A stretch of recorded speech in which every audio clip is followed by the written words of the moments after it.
जरा सोचिए, अगर आपकी जिंदगी एक लूप में फंस जाए और आपको एक ही दिन को बार बार जीना पड़े, ऊपर से कुछ खतरनाक लोग आपकी जान के पीछे पड़े हैं। कुछ ऐसा ही हो रहा है रॉय के साथ। वो एक ही दिन को न जाने कितनी बार जी चुका है, इसलिए पहले से ही जानता है कि आगे क्या होगा।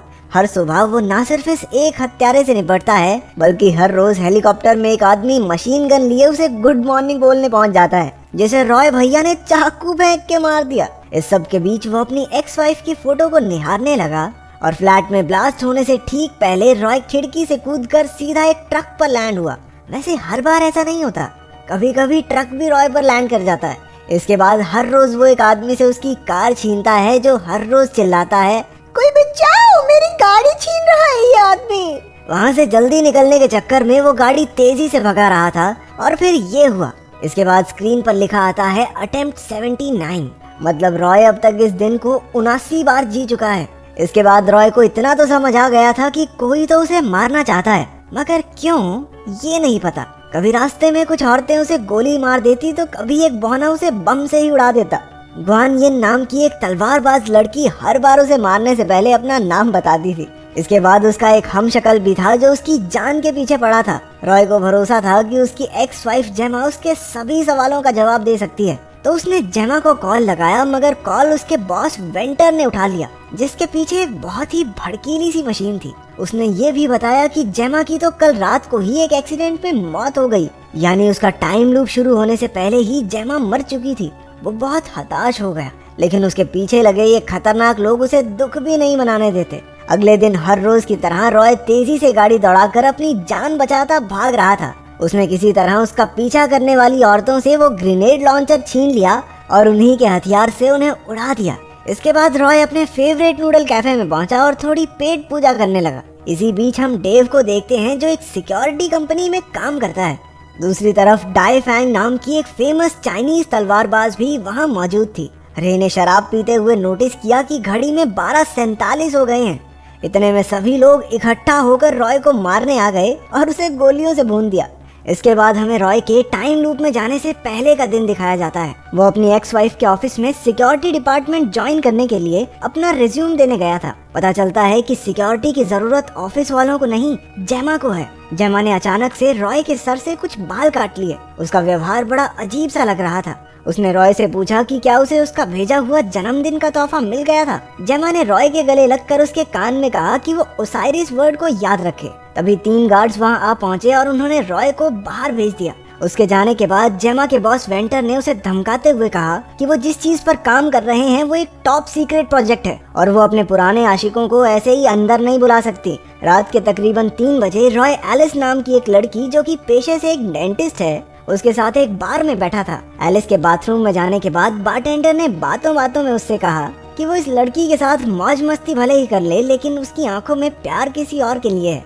इतने में उसे जेमा का फोन आया। वो रॉय के बालों के सैंपल के साथ कुछ कर रही थी।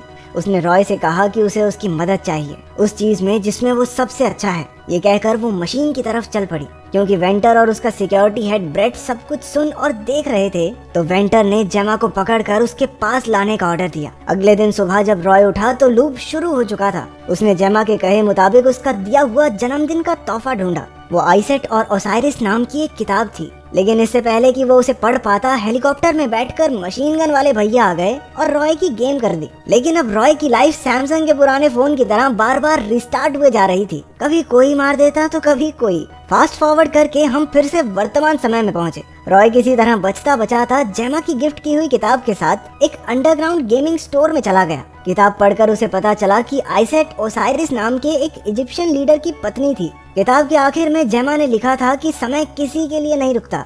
रॉय को इस किताब में कुछ भी काम का नहीं लगा। अचानक से उसकी नजर अपने बेटे जो पर पड़ी, लेकिन जो को ये नहीं मालूम था कि रॉय ही उसका बाप है। क्योंकि उसे अपने बेटे के साथ समय बिताकर अच्छा लग रहा था, तो उसने सोचा कि चलो इसे पिज्जा खिला के लाते हैं। वहाँ से बाहर निकलते ही रॉय ने नोटिस किया कि सामने घड़ी में 12:50 हो गए थे और ये पहली बार था कि रॉय इतनी देर तक जिंदा रहा। मगर तभी वहाँ गैंग की एंट्री हो गई और वो समझ गया कि वो ज्यादा देर तक जिंदा सिर्फ इसलिए रहा क्योंकि वो अंडरग्राउंड एरिया में था जहाँ उसे कोई ट्रैक नहीं कर पाया। रॉय ने अपने बेटे को गोलियों से बचाया और अपनी आखिरी सांसें भरते हुए कहा कि वो ही उसका असली पिता है। डर के साथ साथ उस आखिरी लम्हे में रॉय को अपने बेटे की आंखों में अपने लिए प्यार दिखा।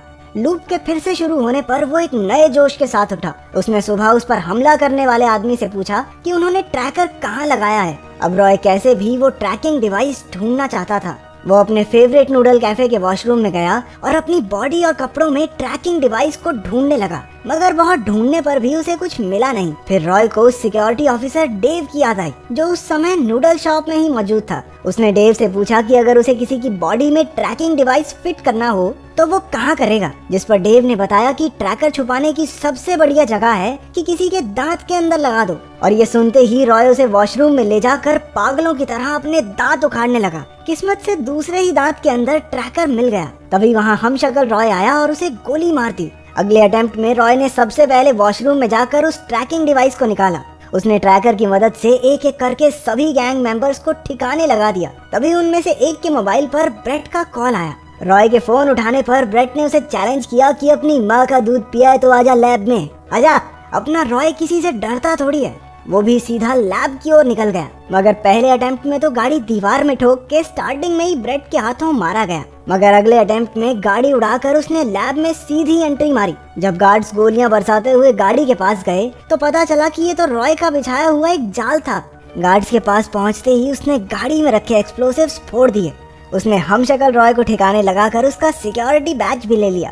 पहले तो उसका सिक्योरिटी बैज काम नहीं करता और बाद में जब उसने जुगाड़ से लिफ्ट खोल भी ली तो बाहर ब्रेट और उसके आदमी गश्त लगाए बैठे थे। तो उसने खुद को ही गोली मारकर दोबारा से ट्राई करने का फैसला किया। अपने अगले अटेम्प्ट में रॉय पहले से ही जानता था कि वो लोग लिफ्ट खुलने पर उसका इंतजार कर रहे होंगे, तो वो साइड से गया और सबको खत्म कर दिया। आगे चलकर उसका सामना ग्वान यिन से हुआ, जो कि बहुत खतरनाक तलवारबाज है। पर रॉय के पास तो बंदूक है, लेकिन जब उसने ट्रिगर दबाया तो पता चला कि बंदूक खाली थी। ओवर कॉन्फिडेंस के चक्कर में रॉय भैया मारे गए। रॉय ने बहुत बार उसे हराने की कोशिश की, लेकिन वो ग्वान यिन से नहीं जीत पाता और वो हर बार उसे एक ही बार में खत्म कर देती। एक अटेम्प्ट में वेंटर ने उसे जिंदा पकड़ लिया और मारने से पहले अपने टॉप सीक्रेट प्रोजेक्ट के बारे में बताने लगा। दरअसल जो मशीन हमने देखी थी उसका नाम है ओसाइरस स्पिंडल और उसमें ताकत है इतिहास को बदलने की। असलियत में जो भी उसके साथ हो रहा था उसकी वजह ये मशीन ही थी। जेमा ने बिना वेंटर को भनक लगे रॉय के बालों के इस्तेमाल से उसके डीएनए को मशीन में डाल दिया था। और ये बात साफ थी कि वेंटर को इस बात का कोई आइडिया नहीं था, क्योंकि फिर वो रॉय को ये सब क्यों ही बताता। रॉय ने जेमा की उसके जन्मदिन पर दी हुई किताब को फिर से पढ़ा और वो समझ गया कि जब तक उसका डीएनए मशीन में मौजूद है उसे कोई नहीं मार सकता। उसे ये भी समझ आया कि जेमा उस पर कितना भरोसा करती थी। वो जोश से भर उठा, मगर अभी भी उसके रास्ते में ग्वान यिन थी। अपने अगले अटेम्प्ट में वो उससे लड़ने की बजाय नूडल कैफे में जाकर लेजेंडरी चाइनीज तलवारबाज डाई फैंग से मिला। उसने डाई फैंग से उसे तलवारबाजी सिखाने के लिए कहा, लेकिन वो तो सिर्फ एक ही दिन के लिए वहाँ आई थी। रॉय फट से मान गया कि एक दिन बहुत है मेरे लिए। वो हर रोज डाई फैंग के पास जाता और उससे तलवारबाजी सिखाने की बात करता। धीरे धीरे वो बेहतर होता गया और अपने 174th अटेम्प्ट में वो एकदम तैयार हो गया। इसके बाद वो ग्वान यिन से लड़ने पहुंचा। उसने अपनी बंदूक जमीन पर रखी और पास की दीवार से एक तलवार उठा ली। उसने लाजवाब तलवारबाजी दिखाते हुए ग्वान यिन को खत्म कर दिया। तभी ब्रेट और वेंटर भी वहां आ गए। उसने अपनी तलवार ब्रेट के माथे में गाड़ दी। जैसे ही वेंटर ब्रेट की बंदूक उठाने के लिए आगे बढ़ा, रॉय उससे पहले ही तलवार लेकर उस तक पहुंच गया। वेंटर को शक हुआ कि एक आदमी इतने सारे लोगों को कैसे मार सकता है। लगता है ये साउथ की फिल्में नहीं देखता।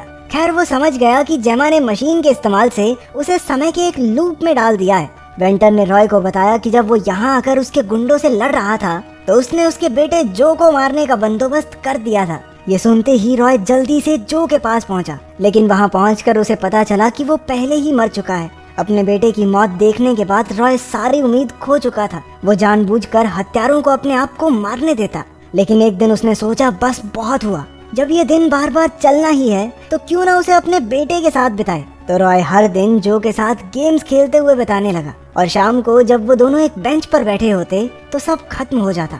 मगर एक दिन जो ने बताया कि उसे सुबह उसकी माँ का कॉल आया था, जिसमें जेमा ने उसे समझाते हुए कहा था कि चाहे कोई भी प्रॉब्लम हो वो रॉय से बात कर सकता है। रॉय ने ये बात कंफर्म करने के लिए जो से उसका फोन लिया, जिससे उसे यकीन हो गया कि सुबह जेमा सच में जिंदा थी और उसके पास अब भी मौका है उसे बचाने का। रॉय अगले अटेम्प्ट में जल्दी से जल्दी वेंटर और ब्रेट को मारकर कैमरा रूम में गया। उसने देखा कि सुबह जब वो उठता है तो उसके 15 मिनट बाद तक जेमा जिंदा थी। ये देखकर वो बहुत खुश हुआ और उसने खुद को गोली मार दी ताकि वो जल्दी से लूप रीसेट करके उसे बचा सके। अगली सुबह उठकर रॉय ने सीधा हेलीकॉप्टर पर ही छलांग लगा दी। उसने मिनी गन वाले गुंडे को मार दिया और पायलट को बंदी बनाकर हेलीकॉप्टर में ही लैब की तरफ निकल पड़ा। उसने सभी गुंडों को रॉकी भाई के स्टाइल में हेलीकॉप्टर की मशीन गन से उड़ा दिया। वो जल्दी से उस जगह पहुंच गया जहां जेमा मरने वाली थी। एन मौके पर उसने एंट्री मारकर बेट और वेंटर का खेल खत्म कर दिया। आखिरकार उसने जेमा को बचा ही लिया। उन दोनों ने एक दूसरे के लिए अपने प्यार को इजहार किया। आखिरी सीन में रॉय स्पेंडल की तरफ गया जिससे उसका ये टाइम लूप टूट जाएगा।